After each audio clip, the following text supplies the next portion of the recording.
Bien, muy buenas tardes para todos. En el final de nuestro curso sobre el año 1924, después de las dos sesiones dedicadas a la consolidación del poder en Stalin y de la primera sesión, la del jueves pasado, que por razones personales también tuve que grabar y no pude estar personalmente con ustedes, ahora vamos a tener la sesión final dedicada a la personalidad de Mussolini y a su ideología. Es la sesión paralela a la que tuvimos sobre Stalin, en que también primero vimos los acontecimientos y después hicimos un análisis de la personalidad y de la ideología de Stalin. Ahora vamos a hacer lo mismo con Mussolini. Pero en esta oportunidad vamos a partir al revés, en el sentido que vamos a partir por el final de la vida de Mussolini para después retrotraernos hacia los rasgos iniciales de su actividad pública y en un tercer momento, la parte final de la sesión, considerar no una ideología que él haya desarrollado, sino la que él asumió, y ya se va a entender por qué él no estaba en condiciones de desarrollar una ideología, sino pura y simplemente de asumir lo que otros teóricos le fueron entregando. Ya diremos de quién era deudor él y quiénes influyeron más directamente en su concepción ideológica o en la concepción ideológica que él desarrolló. Pero les decía que vamos a partir desde el final de la vida de Mussolini. Todos sabemos que él fue fusilado en los últimos días de abril de 1945, capturado por partisanos, tratando de huir con un oficial alemán en el norte de Italia. Esos partisanos italianos, comunistas ellos, decidieron que había que fusilarlo y finalmente, como todos hemos visto las fotos esas terribles, a Mussolini, Clara Petacci y su amante colgando de unos ganchos de carnicero en la plaza de Milán. Esa segunda etapa de su vida pública, que había comenzado en septiembre de 1943, cuando a él lo habían liberado los alemanes del cautiverio en el que estaba después de que había sido derribado del gobierno, esa etapa que va de septiembre del 43 a abril del 45, es muy interesante porque vemos a un hombre que prácticamente ya no tiene poder, prácticamente no tiene esperanzas de recuperar ni para su partido, ni para su persona, todo el dominio de Italia. Está confinado a una pequeña localidad, Salò, allá muy cerca del lago de Como, por allá arriba, en el norte de Italia. Una Italia que está invadida por los aliados desde mediados del año 43 y que precisamente por eso ha significado su caída y su posterior retorno al poder, si se puede llamar poder lo que tenía. Ese hombre, en esas condiciones, es muy interesante porque viene a ser el resumen de lo que vamos a mirar retrospectivamente respecto de su primera etapa. ¿Cómo está ese hombre en los meses finales de 1944 y en los meses iniciales de 1945? Los biógrafos se han centrado en un rasgo que en estos días finales de su vida está muy acentuado, la inestabilidad de su carácter. Dicen sus biógrafos que en esa etapa final, en los 4, 5, 6 meses finales de su vida, se hizo muy evidente en las conversaciones y en las decisiones que iba tomando Mussolini la continua contradicción de unas decisiones con otras, de unas opiniones con otras. Y no solamente se contradecía a sí mismo, lo cual es ya bastante llamativo, y cualquier persona se da cuenta de que eso está sucediendo, sino que las afirmaciones que iba haciendo en estos meses finales no guardaban relación alguna con la realidad que él estaba viviendo. De hecho, eh, no fue capaz de darse cuenta que el plan de huida que diseñó para los últimos instantes, de lo que iban a ser los últimos instantes de su vida, era un plan completamente irrealista, un plan completamente absurdo y que terminó pésimo con la captura y con el posterior fusilamiento. Solo muy ocasionalmente en estos 4, 5, 6 meses finales, los meses finales del año 44 y iniciales del año 45, parece haber tenido alguna sensación de realidad, de realismo, Solini. Parecía volver al mundo en el que realmente vivía. Seguía pensando que esta nueva etapa de su vida pública, la República de Saló, había dejado de ser un monárquico y ahora se llamaba a sí mismo republicano, cuando en su juventud había sido un republicano y había renegado de la monarquía. Pensaba que esa nueva etapa se iba a poder consolidar. Hizo declaraciones muy interesantes porque tuvo varias conversaciones que quedaron registradas y que fueron después divulgadas. Hizo varias declaraciones muy importantes en esas etapas finales de su vida. Por ejemplo, yo no soy un estadista, solo soy un poeta y un visionario. Claro, a esas alturas, desde el año 24 al año 44, han pasado 20 años desde la consolidación del poder el año 24, desde la marcha sobre Roma del año 22 han pasado 22 años, ha tenido la experiencia del poder y de un poder que pretendió ser total. Y ahora, en el ocaso de ese poder, se considera solamente un poeta y un visionario. Un poeta, porque el que se considera a sí mismo poeta siempre se saca el pillo, perdonen la expresión, ¿no? Se libera de las ataduras de lo institucional, se libera de las ataduras de lo legal, se libera de las ataduras de lo convencional, está llamado a romper con esas ataduras. Y como todas esas dimensiones, la institucional, la legal, la convencional, ya no están bajo su control, entonces se considera a sí mismo un poeta, pero también un visionario. Claro, está recordando Mussolini, como veremos un poquito más adelante, ese gran proyecto que él tenía, el proyecto de una, como lo comentamos en la sesión anterior, el proyecto de una Italia que volviera a dominar el Mediterráneo, que recuperara la grandeza de Roma. Hoy día vamos a centrar algunos comentarios en este aspecto a partir de ciertos teóricos sobre Mussolini. Solo soy un poeta, solo soy un visionario. Declaró también en esas semanas finales de su vida que había querido convertir una nación de artistas en un pueblo de guerreros. Se dio cuenta Mussolini que el proyecto totalitario, ya comentamos esa palabra en la sesión anterior, era un proyecto de naturaleza incompatible con el carácter italiano, con el modo de ser italiano. Habrá gente más espontánea, estéticamente sutil, imprevisible, llena de matices que los italianos.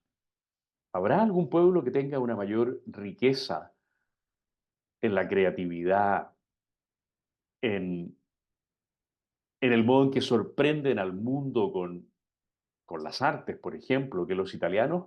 Bueno, Mussolini reconoce a estas alturas, en el final de su vida, que erró al querer convertir a un pueblo de esa naturaleza en una nación de guerreros. Pero la más importante de sus declaraciones de esas semanas finales, de las que por lo menos quedaron registradas a mi juicio, es esta textualmente. Nunca cometí un error cuando seguí mi instinto. Solo los cometí cuando obedecí a mi razón. Estamos aquí frente a una declaración de un hombre que está desnudando su alma, desnudando su ser, que está hablando de sus errores, que han sido muchos, y los está refiriendo a la racionalidad, los está refiriendo al análisis a partir de los datos y por lo tanto a través del proceso lógico deductivo que lleva a conclusiones fundamentadas en la información. Ese procedimiento, que es el propio de un gobernante sensato, dice Mussolini que lo llevó a cometer errores, mientras que no cometió errores cuando se dejó llevar por el instinto. Bueno, aquí hay tres cosas entonces muy interesantes, ¿no? Un hombre que se llama a sí mismo poeta y visionario, que dice que lo que debió haber sido la norma de su conducta era lo instintivo, lo que se le ocurría, pero que al mismo tiempo no fue capaz de darse cuenta que el proyecto que tenía era incompatible con el propio ser nacional. De nuevo, una contradicción.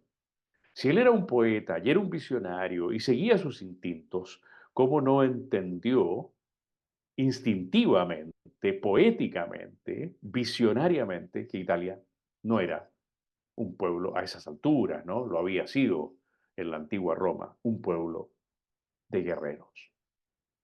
Bien, de esas consideraciones sobre las semanas finales de Mussolini, vámonos ahora 20 años antes, al año 24, que es el año que nos ha congregado en este breve curso. Miremos un poco al hombre que ha nacido en 1883, que al llegar al poder en 1922 y consolidarlo 2 años después, el año 24, tenía apenas 39 años de edad, era un sujeto joven. ¿Cómo era físicamente Mussolini? Una persona de baja estatura, muy reciamente constituido, realmente una especie de bloque. Habitualmente se mantenía, como todos lo hemos visto en las fotos, erguido, incluso echando algo su cuerpo hacia atrás, ¿ah? Para aparentar mayor altura a la que en realidad tenía, tratando de que emanara de su figura la impresión de, para los demás, de que él era un hombre vital, que con su sola postura ya estaba mostrando autoridad, y al hablar usaba gestos rápidos, nerviosos, y como sabemos, de repente inclinaba su cuerpo hacia un costado, de tal manera de presentar una figura eh, más misteriosa. Tenía un semblante pálido, tenía un par de grandes ojos que movía a veces de una manera muy, muy extraña, ojos grandes, oscuros, penetrantes, y una muy buena voz, una voz armoniosa a la que le sacaba, perdón, bastante partido. Bueno, no era un hombre precisamente con un gran donaire en su presencia, pero supo encontrarle a su figura un vínculo con su proyecto, con su proyecto juvenil, con su proyecto autoritario, con su proyecto de conquista, con su proyecto de dominación, del que vamos a hablar en la parte final de nuestra clase. ¿Hay algún micrófono por ahí abierto? Gracias. Desde siempre y para siempre amó la juventud, su propia juventud. Ya decíamos que había llegado al poder recién a los 39 años, y como una anécdota curiosa, cuando cumplió los 50 el año 33, prohibió de ahí en adelante que se siguiera celebrando su cumpleaños. Qué vanidad más grande, ¿no? Incluso prohibió que se mencionase la edad que tenía. Il Duce, el que manda, mandó respecto de sí mismo la perenne juventud. No cumplió 50 años, por así decirlo. Se quedó en una perenne juventud. Esto tiene una relación muy directa con la imagen que él quiere proyectar en los años de plenitud del poder. ¿Cómo era su trato? ¿Se acuerdan de los comentarios que hicimos sobre el trato de Stalin? ¿Cómo era el trato de Mussolini? Los biógrafos hacen una distinción bastante unánime entre ellos sobre el trato privado y el trato público. En privado, Benito Mussolini era un hombre muy reservado, bastante modesto, con un trato cortés en sus conversaciones, no era gritón, no era agresivo, no era impertinente. No era una persona afectada, como se suele decir, o sea, lleno de modales y de maneras, no, no. Tenía una cierta socarronería campesina, con algo de humor. Su, Uno de sus biógrafos principales, Kirkpatrick, se fijó mucho en esta dimensión, que se compaginaba con la vida en privado bastante sencilla que él llevaba. Hay un micrófono, hay un micrófono prendido, por favor. Hay un micrófono que está ahí. Eso, gracias. Esta vida sencilla, sigue habiendo ya, gracias, por favor. Esta vida sencilla que él llevaba tenía una explicación, como lo vamos a ver un poquito más adelante. Por su origen de una clase media baja, le costaba mucho alternar en sociedad, en la muy refinada alta sociedad italiana, en la muy llena de sutilezas alta sociedad italiana. Procuró ir aprendiendo los usos de esa sociedad, debido a la alta posición que tenía, por supuesto. Procuró ir refinando su manera de tratar en privado. Pero eso era muy poco importante al lado de su comportamiento público. Su comportamiento público era completamente programado, diseñado. No tenía nada de sencillo, espontáneo, campesino, nada, en lo más mínimo, por el contrario. Era un hombre completamente distinto en público. Era una de sus tantas contradicciones. Ahí, en público, Mussolini era el actor genial.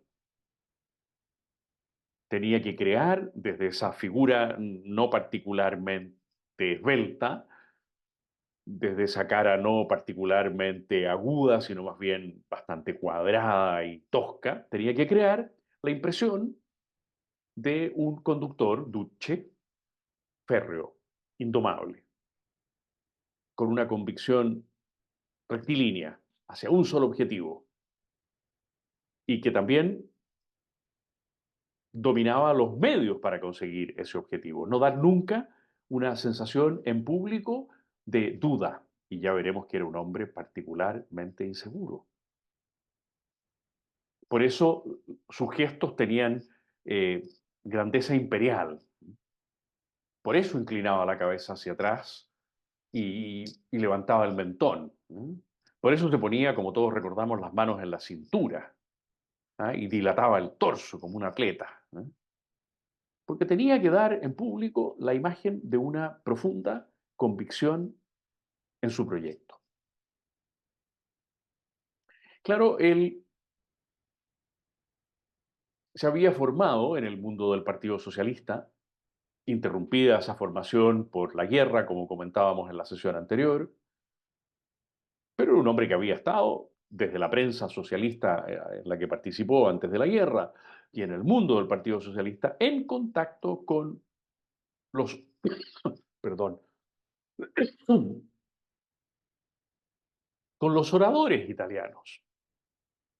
Pensemos que por esa época, a finales del siglo XIX y comienzos del siglo XX, la oratoria en dos dimensiones tiene una riqueza extraordinaria, ¿eh? En la dimensión de la oratoria sagrada, los grandes oradores sagrados desde el púlpito eh, cautivan a las masas que asisten a la misa dominical. Recuerdo todavía el último gran orador sagrado chileno, el padre Lecourt, en la década de los 60, iba yo con mi madre a esa misa en Santa Elena y era impresionante verlo gesticular. Bueno, la oratoria sagrada. Mussolini era un no creyente y por lo tanto no era esa la dimensión en la que formó su propia oratoria. Pero estaba la otra oratoria, la oratoria parlamentaria. Y si hablamos de oratoria parlamentaria en España, riquísima, en Chile, muy notable. Recuerden que en Chile, un pequeño excursus, hasta 1925 no había límite para los discursos parlamentarios, no había límite de tiempo. Hay discursos parlamentarios que se prolongaron por 4 horas, una sola persona. ¿Cómo sé que se prolongaron por 4 horas? Es muy sencillo. Es cosa de tomar las sesiones de los cuerpos legislativos, leer en voz alta una página y multiplicar eso por el número de páginas que duró el discurso. Y he podido comprobar que hubo discursos que duraron más de 4 horas. Bueno, imaginémonos cómo sería en Italia, con toda la fogosidad, con toda la espontaneidad, con toda la riqueza de la lengua italiana. Y entonces Mussolini, no formado en la oratoria sagrada, pero sí formado en la oratoria o conocedor más bien de la oratoria parlamentaria, se dio cuenta que él tenía una capacidad de expresión muy excepcional. Comprendió las artimañas con que los demagogos de la época, demagogos liberales, demagogos radicales, demagogos socialistas, más de algún demagogo del Centro Popular Cristiano, querían cautivar a sus electores, aunque las campañas eran todavía muy poco públicas, y querían convencer a sus rivales en el hemiciclo parlamentario. Pero entonces él fue cultivando un estilo que en la persuasión se parecía a la oratoria parlamentaria, pero que en la fuerza y en el rito y en el gesto la superó por completo. El suyo era un estilo de frases muy cortas, incisivas, que acompañaban esas actitudes dramáticas, con una voz de, más bien de bajo, no de barítono y casi de bajo, y acompañada entonces, como les decía, de gestos ampulosos, de gestos también cortos y vibrantes, de tal manera que las frases cortas, las frases incisivas, fueran acompañadas también de movimientos, así algo, eh, ¿cómo los podríamos calificar? Casi como un improntus. Pero lo curioso es que Mussolini sentía un profundo desprecio por esas mismas masas a las que él quería cautivar con su oratoria. La más íntima convicción de Mussolini, ya la anunciábamos en la sesión anterior, es que solo unas élites o elites, como cada uno lo quiera decir, podían realmente conducir a Italia. Y esa élite o élite iba a ser el partido fascista, por supuesto, en su concepción. Solo una minoría era capaz de sacar adelante una revolución que superara al marxismo y al liberalismo.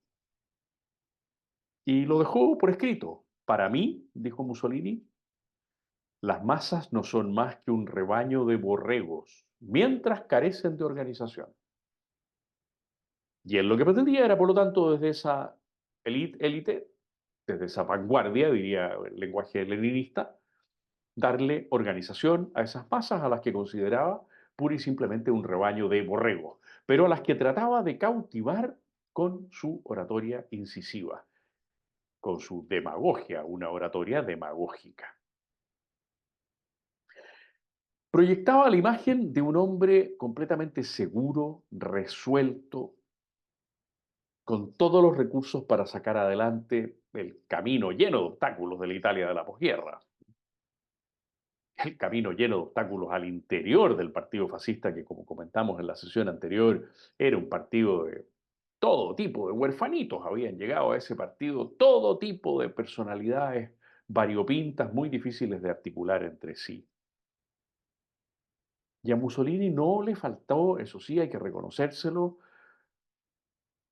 la juventud la prolongó con el paso de los años, el fuego, la valentía, el sentido de responsabilidad para enfrentar las dificultades propias de una Italia muy venida a menos y de un partido extrañísimo, de un partido sumamente heterogéneo en su composición interior.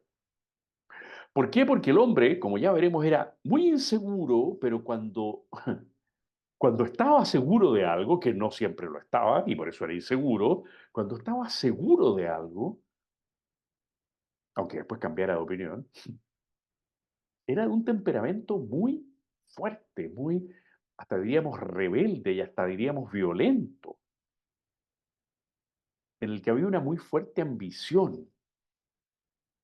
Sí, pero detrás de esa apariencia de seguridad, de fortaleza, de juventud, de convicción,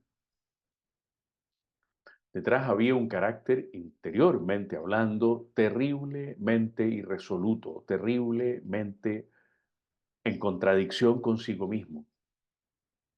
Se movió Mussolini habitualmente entre dos polos, por así decirlo, ¿no? Por una parte, el polo mesiánico. Él estaba convencido de que él era un auténtico mesías temporal, capaz de crear en Italia un nuevo orden, de restablecer la romanidad y de llevar ese orden nuevo y esa nueva modalidad de gobierno al mundo entero. Primero por el Mediterráneo y desde el Mediterráneo al mundo. De ahí sus aventuras en África, de ahí su convicción de que aliándose con Hitler eh, el proyecto estaba garantizado.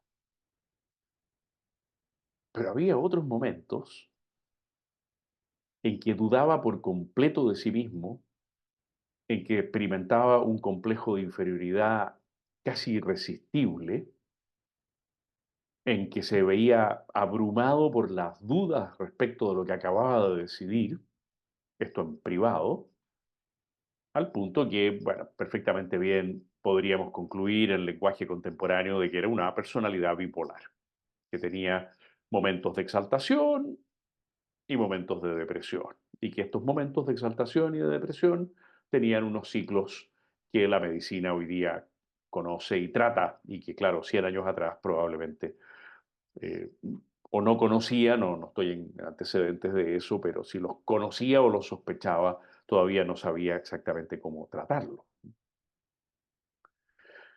Lo que sí él reconocía, y en esto fue sincero,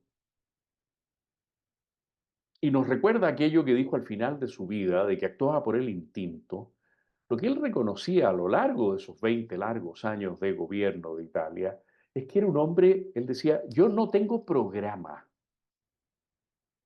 confío en mi intuición, confío en mi fe, en mi fuerza de voluntad, mucho más que en el intelecto. Lo que dijo al final de su vida, efectivamente lo venía practicando en los momentos de seguridad y después dudando en los momentos de incerteza. Era una persona muy voluble, sí, con altibajos muy marcados. Y claro, ese tipo de personas difícilmente se adaptan a un programa elaborado y lo sostienen en el tiempo, difícilmente. Ese tipo de personas más bien prefieren confiar en lo que sienten en el momento, en lo que les parece en el momento que deben hacer. Por eso se calificaba a sí mismo al final de sus vidas como un poeta y un visionario.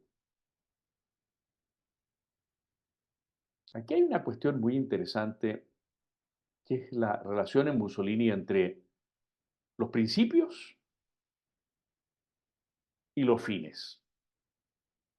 Porque como era un hombre que no estaba apegado a un programa, aunque ya veremos que tenía una serie de convicciones, pero esas convicciones no le determinaron un programa, usaba una fórmula muy curiosa que sus biógrafos han logrado determinar. Después de tomar decisiones, enunciaba los principios por los cuales había tomado esas decisiones. Y entonces, si después se contradecía tomando la decisión en la dirección opuesta, buscaba otro principio que justificase el cambio de decisión. Esa falta de seguridad en sí mismo le aconsejaba no someterse a un programa y le aconsejaba buscar justificaciones a posteriori respecto de decisiones que quizá, y sin quizá, unas con otras terminaban siendo contradictorias. Uno de los mejores estudiosos de Mussolini y del fascismo, Emilio Gentile, en dos libros muy importantes, ha resumido a Mussolini de la siguiente manera. Dice Gentile, navegaba sin rumbo ni meta fija. Y era una decisión que él había tomado. Pero ¿cómo? ¿No quería acaso recuperar la grandeza de Italia? ¿Volver a dominar el Mediterráneo? ¿Llevar el modelo superador del capitalismo y del comunismo a toda Europa? Sí, pero esa gran mirada visionaria era poética, era instintiva. No sabía Mussolini cómo ir haciendo eso paso por paso, etapa por etapa. No tenía rumbo ni meta fija, sino solo una grandiosa concepción de poeta visionario. Se ha comprobado que mientras más fuerte quería ser su vínculo con el poder, más dudaba de sí mismo, más le preocupaban las consecuencias de las decisiones que iba tomando y más se contradecía, por lo tanto.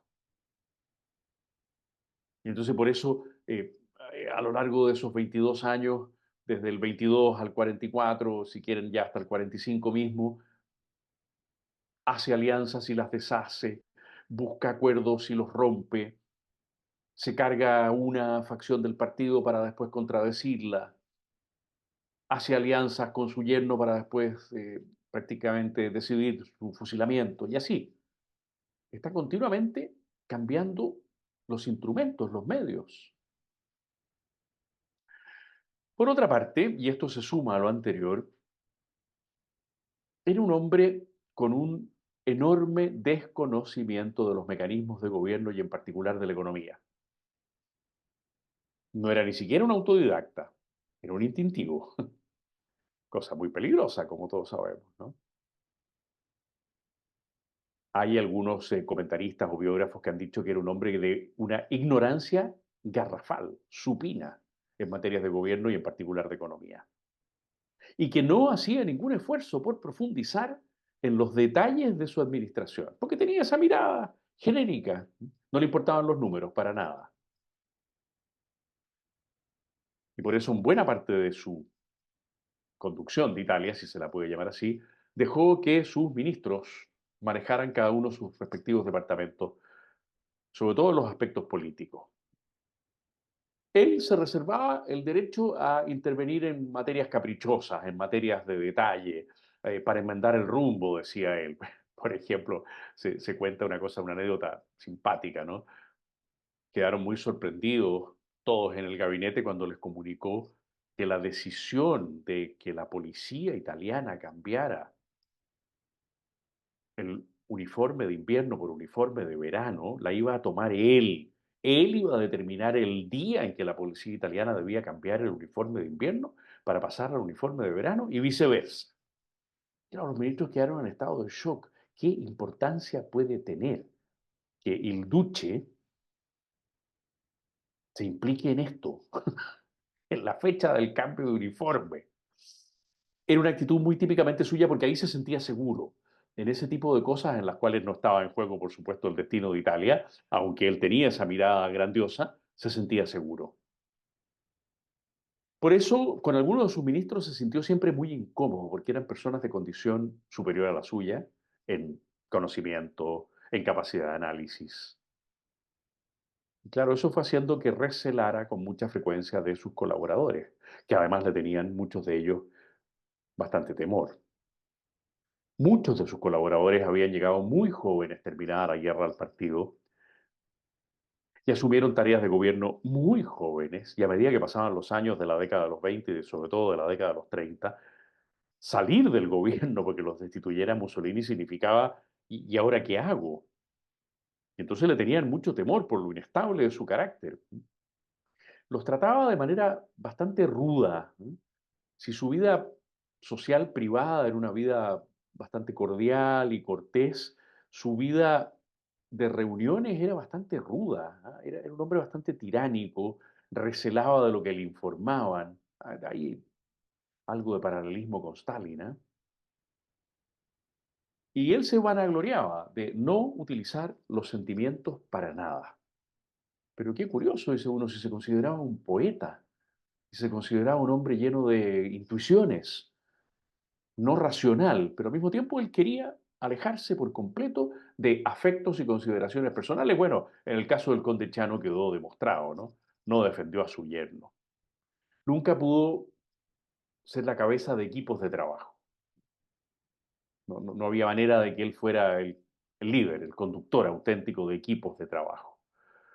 No se le conocen más que uno de sus hermanos, no se le conocen amigos, hombres íntimos, personas con las cuales él tuviera confidencia, petición de consejo. Así como en paralelo, lugar por el que pasaba, y ahí había un amante de Mussolini.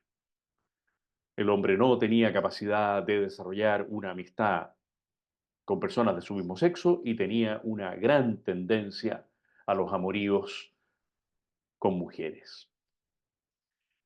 A medida que fueron pasando los años de este conjunto de contradicciones, se fue alejando bastante más de los acontecimientos. eh, no confiaba en sus colaboradores, tampoco confiaba en sí mismo. Tenía que mantener una imagen pública de gran conductor, pero él sabía por dentro que esa gran conducción no respondía a plan ninguno, sino solo a unas ideas madres muy genéricas. Y se fue haciendo costumbre que tomara decisiones a partir del último que lo iba a ver, ¿no? Y está comprobado que en varias ocasiones se pelearon los ministros por ser el último que entraba a su despacho porque sabían que aquel con el que hablara al final iba a influir decisivamente en la decisión que tomara. Ahora, lo curioso es que después Mussolini aparecía eh, apropiándose del consejo que le había dado un determinado ministro y tomándolo como suyo. Ahora, este conjunto de contradicciones, de dudas, de faltas de seguridad, de carencia de plan, no evitaron de ninguna manera que hubiera un culto a la personalidad de Mussolini y que él estuviera dispuesto, o más bien que él encontrara que era muy lógico, el culto a la personalidad. El César moderno, el restaurador de la época de Augusto, el heredero de Mazzini, de Garibaldi, el hombre que inauguraba una nueva era, el hombre nuevo. ¿Se acuerdan cuando hablamos de Stalin? Cómo Stalin inició el culto a la personalidad, cambiándole el nombre a casi 10 ciudades, a un monte, con las estatuas gigantescas que se hizo construir, en fin. Hay un paralelismo ahí también en el pobre Mussolini. Bueno, pero este hombre divulgó una determinada ideología, una determinada concepción ideológica. Sí. Y usé la expresión divulgó porque evidentemente él no es quien elaboró esa tesis, ese conjunto de tesis que ahora en la parte final de nuestra clase vamos a recordar. Y así como Stalin, ¿se acuerdan? Para tratar de hacerle el peso a Trotsky, elaboró la teoría de socialismo en un solo país, mientras Trotsky era partidario de la revolución permanente y de expandir, por lo tanto, la revolución a toda Europa. Mussolini no desarrolló una tesis propia. Mussolini simplemente recepcionó aportes desde fuera del partido, previos al partido fascista, y después desde dentro del propio partido, y les dio a través de su oratoria demagógica y les dio a través de su gesto imperial proyección, aunque no tuviera un rumbo fijo ni una navegación determinada. Había en su cabecita muchas ideas confusas, muchas aspiraciones que llenaban su mente y que se plasmaron en lo que los historiadores han ido describiendo como el fascismo italiano en concreto. La mejor definición de lo que finalmente, después de esos veintitantos años de presencia, no fueron ni dos ni cinco, fueron veintitantos años, desde la marcha sobre Roma del 22 hasta su muerte en abril del 45, son 23 años casi. El resumen de esos planteamientos ha sido estudiado por numerosos autores. A mí el que más me convence, por difícil que sea la manera en que lo expresa, es Griffin. Él dice que el fascismo de Mussolini Yo sé que es difícil lo que viene, pero lo vamos a explicar. No es tan difícil.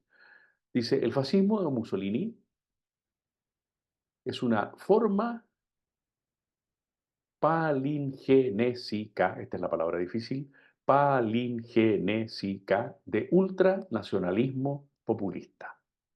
Una forma palingenésica de ultranacionalismo populista. ¿Por qué es una forma? Bueno, porque Griffin le adjudica esta misma definición que vamos a analizar ahora al nacionalsocialismo de Hitler. Guarda sus proporciones según Griffin, pero le parece que los dos son formas palingenésicas de ultranacionalismo populista. Bueno, partamos por la palabra más difícil. Palingenésico. Eso significa que el fascismo, y esto es lo que asume Mussolini, buscó palin allá atrás, la génesis. No en el presente o pasado inmediato de Italia, de esa Italia que se acaba de unificar 60 años antes de la llegada de Mussolini al poder. No buscó ahí, en la unificación de Italia, sino que fue a la génesis más antigua, a la palingénesis. Es la misma palabra de paleontología, paleografía, lo que está más atrás. El origen, la génesis de la Italia que él quiere construir, está en aquella Italia de Rómulo y Remo. Bueno, ahí hay clarísimamente una influencia nietzscheana en la idea palingenésica, porque acuérdense que Nietzsche lo que proponía era que el único modelo posible para el ser humano, no podía haber modelo alguno, y por eso Nietzsche reniega de Cristo, reniega de Sócrates, que se pretenden constituir en modelos explícita o implícitamente. El único modelo que podía haber, según Nietzsche, era el de los héroes prehoméricos, de los héroes griegos prehoméricos. Y entonces cuando le preguntaban, oiga, pero ¿y qué sabemos de esos caballeros? Como no sabemos nada, pueden ser nuestro modelo, venía a decir Nietzsche.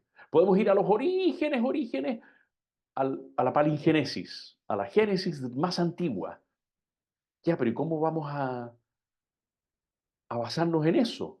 Ah, especulemos de cómo fueron los héroes griegos prehoméricos.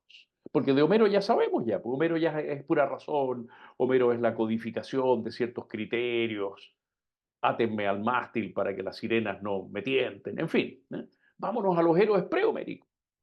Bueno, esa es la palingénesis que en el caso de Nietzsche está influyendo en Mussolini. Una forma palingénesica. ¿De qué? ¿Qué es lo que buscó el fascismo y Mussolini propuso en el pasado más remoto de Italia? El nacionalismo, la grandeza de la nación. Pero Griffin llama al fascismo de Mussolini ultranacionalismo, o sea, un nacionalismo que no solo afirma la propia nación, sino que la lleva al extremo, al carácter ulterior, ultra, de ser la nación superior a todas las naciones. Ultranacionalismo. Se puede ser nacionalista por amor a la patria y reconocer los méritos de otras patrias, pero quien es ultranacionalista entiende que la propia patria es superior a las demás y por lo tanto tiene que dominar a las demás. Y funda eso en un origen, en una génesis, allá en el pasado remoto. Ultranacionalismo de origen palingenésico y además populista. O sea, además para las masas, no solo para las masas italianas, sino para las masas del mundo, para las masas africanas, para las masas del Medio Oriente, para las masas de los Balcanes, de Albania. En un momento Mussolini pensó incluso para las masas de España y por eso mandó sus tropas a ayudar a combatir a Franco. Un una forma palingenésica de ultranacionalismo populista. O dicho de otra manera, vamos a hacer una Italia superior a todos los demás, basados en el pueblo italiano, imitando a la Italia fundacional, a la Roma fundacional. Bueno, ¿esto qué significa ya de manera más concreta? que Mussolini va a difundir toda una ideología vitalista, la vida, lo importante es la vida, voluntarista. Él es un visionario poeta que se deja llevar por los instintos. Nada de racionalizar las cosas, voluntarismo, para crear una nueva cultura completamente secular, completamente inmanente, completamente de este mundo, no abierta a la trascendencia, una cultura autodeterminada por la propia historia, palingenésica, gnóstica, o sea, en la que se expresan unos saberes ocultos que el mediador, que es el Duce, esto es bastante más evidente en el Führer, en Hitler, es el único capaz de captar esos saberes ocultos, la gnosis. Y por supuesto que cuenta con el partido como el instrumento clave para que esta vitalidad voluntarista, que cree una cultura nueva, secular, autodeterminada, que está tomando fuerzas ocultas y las trae al presente, pero que a su vez recupera el pasado, tiene que tener un instrumento. Ese instrumento es la élite o elite, el partido. El objetivo más directo, aunque costara tanto precisarlo porque nunca Mussolini lo tuvo claro, aunque hubo varios intentos. El objetivo más directo, crear un Estado nacionalista y autoritario. Y por eso, que ya lo comentábamos la vez pasada, se comenzó a usar la palabra totalitario. Todo dentro del Estado, nada fuera del Estado. Expresión de Mussolini. Todo dentro del Estado, nada fuera del Estado. No usemos los principios que por tradición Italia ha recogido de su tradición moderna, más atrás de su tradición medieval, más atrás de su tradición del derecho romano. No, no, no, no. Nos vamos a lo palingenésico y se supone que ahí se descubre un estado total. Y ese es el que se quiere proyectar hacia adelante. Con una nueva estructura económica, altamente reglamentada para superar desde la ley, desde el reglamento, desde la famosísima Carta del Lavoro y desde el futuro Código Civil que promulgó Mussolini, para superar desde la ley, desde el reglamento, toda disputa entre las clases sociales en la economía. Un Estado fuerte que integre, a través de la ley y del reglamento, que integre a las que Mussolini describe, y también lo hace el marxismo y lo reconoce en buena medida el capitalismo, como clases antagónicas.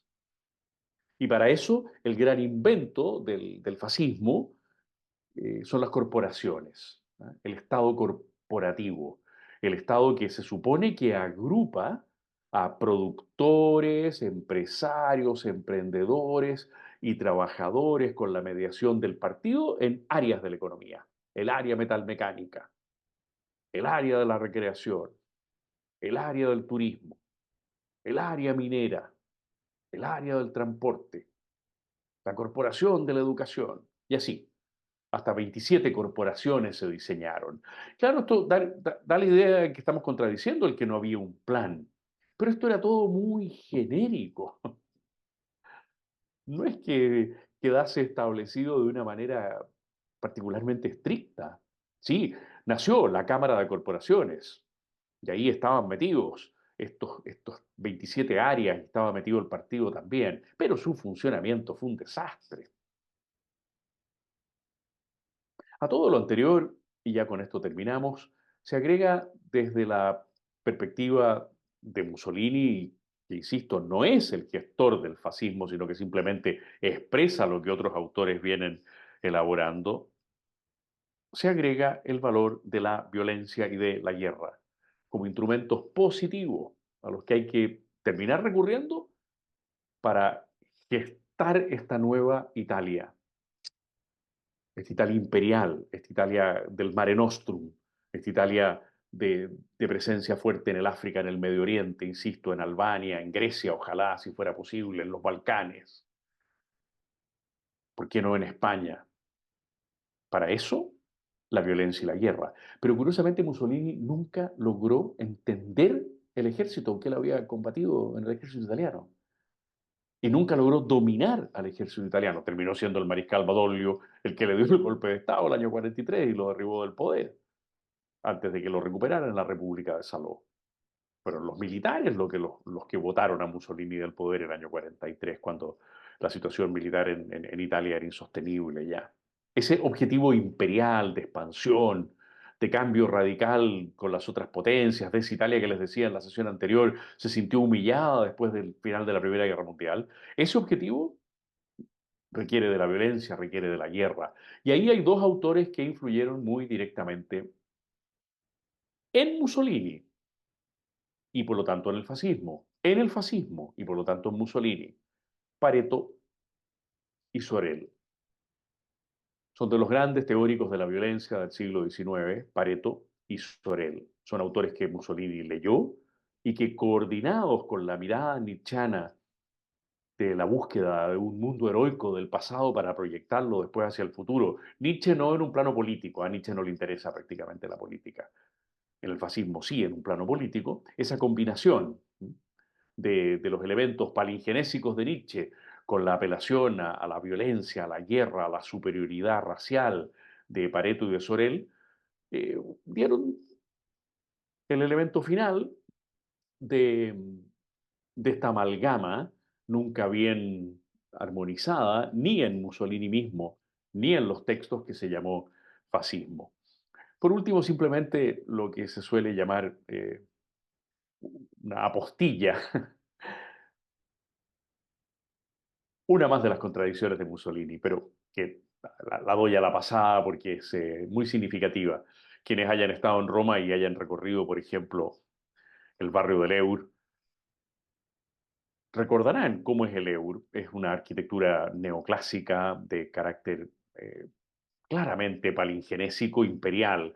Es volver a la gran arquitectura imperial en el barrio del Eur. Pero por otra parte, Mussolini le da gran importancia dentro del partido fascista a los futuristas de Marinetti, que rompen pero por completo con las estructuras artísticas de lo que podríamos llamar una arquitectura, una escultura y una pintura de origen imperial. Son completamente contradictorios. Y ahí están unos y otros dentro del partido fascista, revelando hasta en el plano estético cómo Mussolini no logra ni entenderse a sí mismo, ni darle a un proyecto, el fascismo, una auténtica coherencia. Bueno, esto es lo que les quería contar hoy día en la sesión final.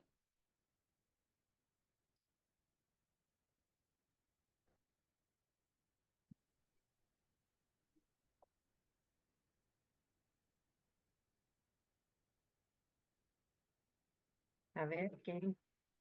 Un comentario.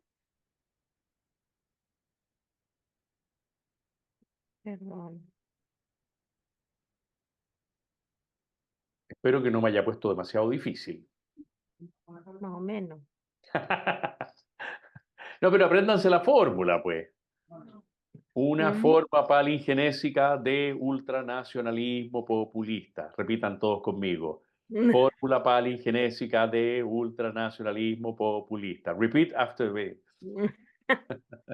Viviendo en Canadá, aquí Patricio, Gloria, Patricio tiene. sí, pero espérame que estoy leyendo un comentario que hizo Gloria acá en el chat que dice que viviendo en Canadá conoció una familia italiana que admiraba a Mussolini porque ayudó mucho a los campesinos, clases desposeídas, entregándoles tierra, reforma agraria, etcétera. ¿Qué hay de eso? Ah, era pregunta.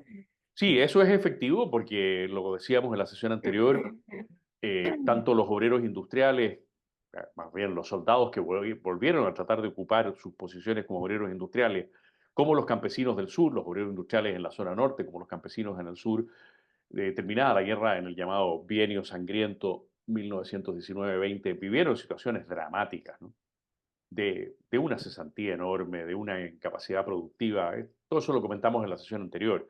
Y efectivamente encontraron en los fascistas un gran apoyo, porque además los fascistas necesitaban, por mucho que Mussolini despreciara a las masas, ese apoyo popular.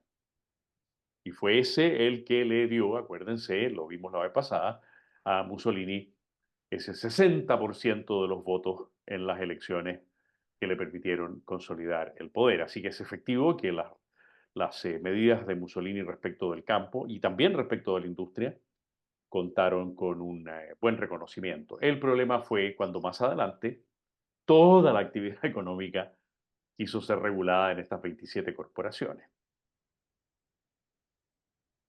Parece que Patricio Patricia. tiene una manito levantada. Hola, muchas gracias, Gonzalo. Excelente, excelente Gracias clase, a ti, digamos. Patricio. Mira, eh, a ver, un comentario y una pregunta. Está muy claro que después de la Primera Guerra Mundial, en que Italia fue ganadora, dentro de los ganadores, se le incorporaron, se le incorporaron algunos territorios a Italia. Entonces, y además se empezaron a caer los imperios, digamos. Los, los Los imperios que cuatro. tenían, los imperios, claro. Entonces, se empezaron a caer, entonces como que quedaron así como que en la miseria, toda esa zona, digamos, quedó como en la miseria, y ahora ¿qué hacemos? ¿No? Entonces, yo creo que estoy dando una impresión para ver qué opinas. Eh, y de repente, en esa mezcla aparece la parte comunista, ya, que venía del asunto del Estado, porque además que venía del asunto de los bolcheviques y toda la cuestión, y aparecen los otros que eran los nacionalistas, digamos, que vieron todas estas ideas de iluminación, ¿cómo dijéramos, podríamos decir, de enajenación de la realidad, digamos, ¿cierto?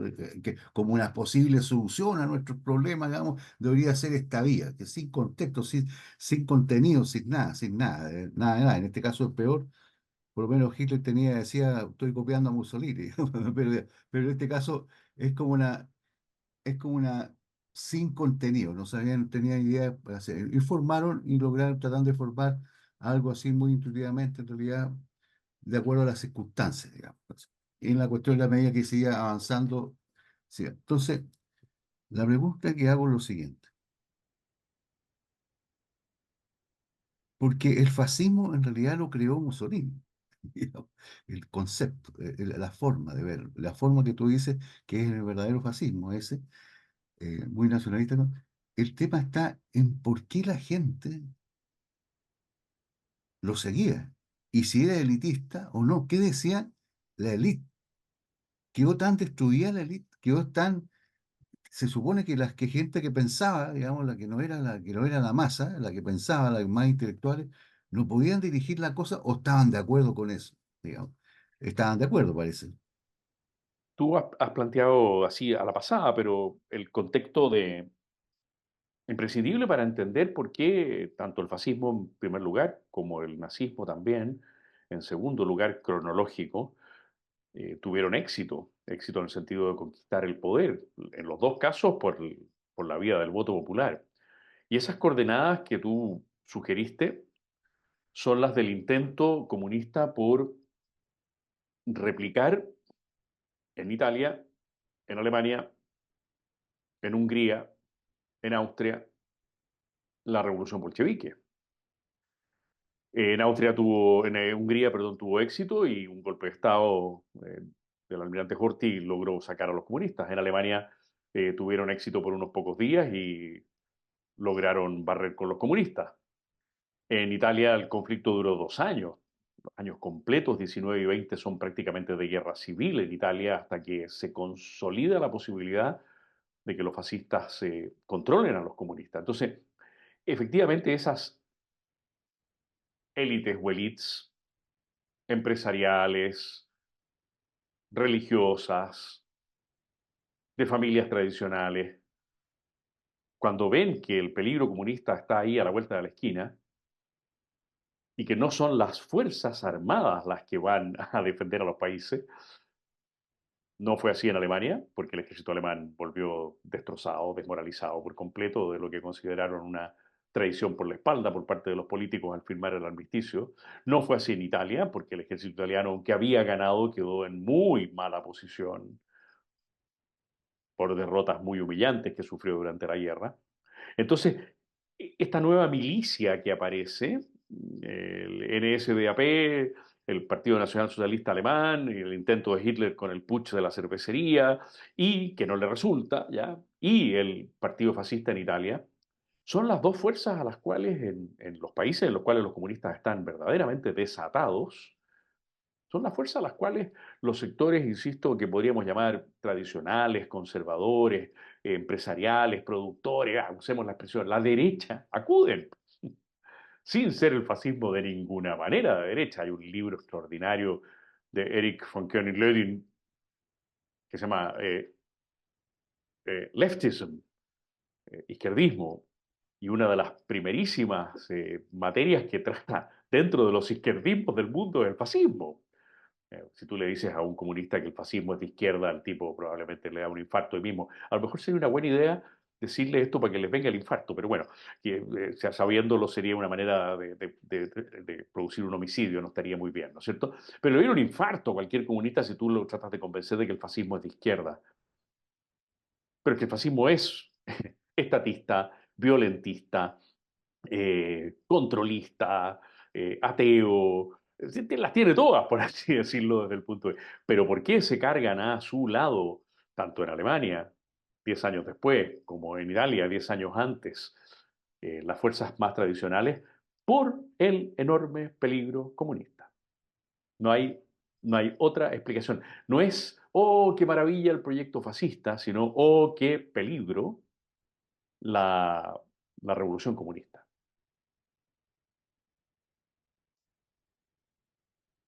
Perfecto. Tenemos espacio para una pregunta más todavía, si alguien se anima o algún comentario. ¿Puedo hacer un comentario general? ¿La puedo hacer? Que no hay nadie que esté. Eh, en el mundo, tú como historiador, que. Ah, perdón, quiero hablar de José Manuel. Creo que tengo ahí. Hola, José Sí, Manuel. hola, ¿qué tal? Encantado de saludarte, jefe. Qué gusto de verte. Un Oye, abrazo grande. sería uno para mí también, y a todo el grupo, que veo que nos repetimos bastante, sin entender nada, pero por lo que veo de estas últimas palabras y estas cosas, podríamos pensar que a lo mejor casi lo único que diferencia del fascismo del comunismo era que el fascismo era nacionalista y el comunismo es simplemente ideología O sea, el comunismo es internacionalista y internacionalista, claro. y el fascismo es Naci- ultranacionalista en el sentido de que tiene una mirada internacional, Mm. pero a partir de una determinada nación. Claro, al fin de cuentas, imaginémonos que Hitler hubiera ganado la guerra. Ya les comenté la vez pasada cuál fue la percepción que tuvo Mussolini por allá, no me acuerdo la fecha, si es el año 42 o 43, cuando le comenta a su yerno, con quien todavía tiene buenas relaciones, es su ministro de Relaciones Exteriores, y ¿se acuerdan lo que les dije en la clase pasada, no es cierto? Le comenta él al conde Chano. Conde le dice, si Alemania pierde la guerra, estamos perdidos. Y si Alemania gana la guerra, estamos perdidos. Porque eran dos ultranacionalismos que no iban a ser compatibles el uno con el otro. Y los índices entre la eventual Alemania victoriosa y su socia, la eventual Italia victoriosa, eran más o menos de 6-1. Si tú llevas los índices de las dimensiones económico-sociales de Alemania en relación a Italia, por allá por el año 42, es de 6-1. Los dos tenían mirada internacionalista desde el ultranacionalismo. Los dos querían dominar el mundo. Pero cuando dos quieren dominar el mundo ya sabemos lo que va a pasar. Pues. Uno va a terminar dominando al otro. Y por eso Mussolini decía, si Alemania gana la guerra estamos perdidos. Pero ¿cómo si somos sus aliados? Sí, pero vamos a hacer cola de ratón, pues ni siquiera cola de león. Cola de ratón vamos a hacer. Así que en ese sentido, la diferencia está en que la Unión Soviética de, de finales de la Segunda Guerra Mundial es una Unión Soviética que tiene una mirada de clones.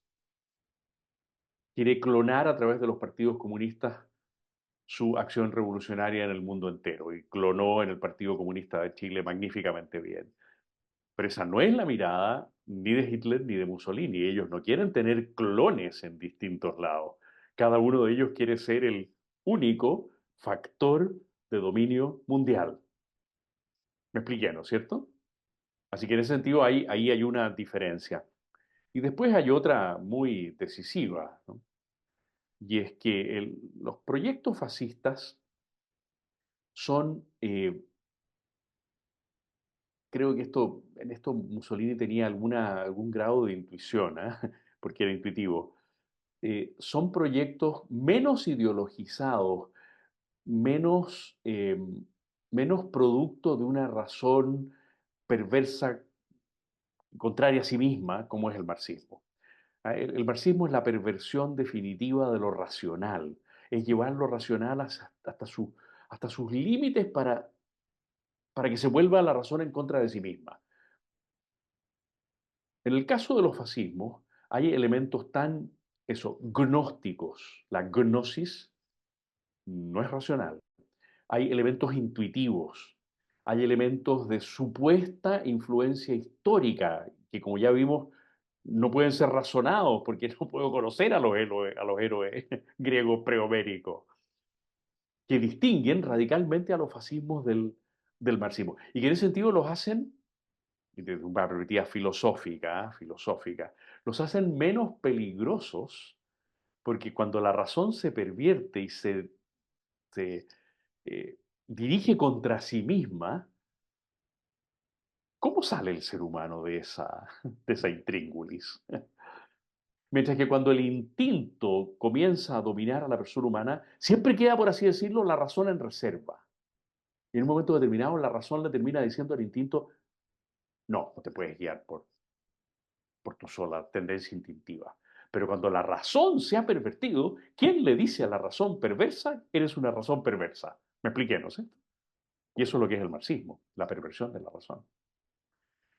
Estimadísimos, tengo que dejarlos por un rato. Iremos a Patricio, en otra oportunidad, querido Pato. Ya te hemos oído hoy día, y te hemos oído en todo el curso. Ha sido muy buena tu aportación. La Valeria nos va a hacer una invitación para el 12 de diciembre, ¿no es cierto?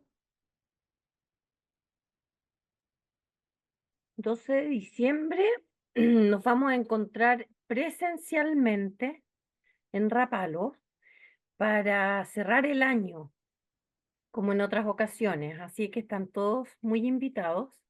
Ya les llegará la invitación formal. Sí, sí. La idea ahí es saber cómo ha sido este año y pensar y que nos cuenten también qué piensan de lo que podemos hacer el próximo, qué necesitan, ¿no? Para el Para próximo. que lo vayan poniendo en sus agendas, ¿no? ¿Es un jueves o un martes? Es un jueves 12 Jueves 12 de diciembre.